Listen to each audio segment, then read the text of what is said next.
اسی لیے ہمیشہ ایک دعا یہ کرو. میں بہترین دعا آپ کو بتاتا ہوں جو اولیاء کاملین کی سب سے بڑی دعا تھی. کیا مانگنا چاہیے زندگی میں؟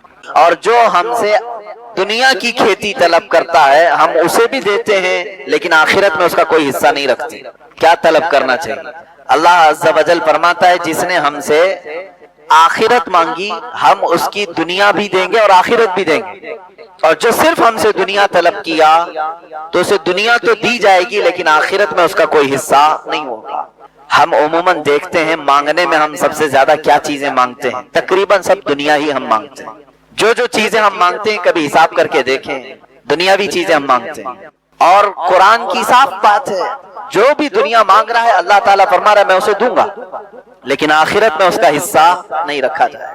صحیح طریقہ مانگنے کا تو اللہ تعالیٰ نے خود سکھایا ہے. ربنا آتنا فی الدنیا حسنہ وفی الآخرۃ حسنہ.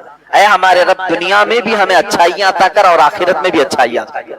کبھی اونلی ون دنیا کی چیزیں طلب کرنا, صرف اور صرف دنیا طلب کرنا تو یہ مسلمان کو اور مومن کو زیب نہیں دیتا.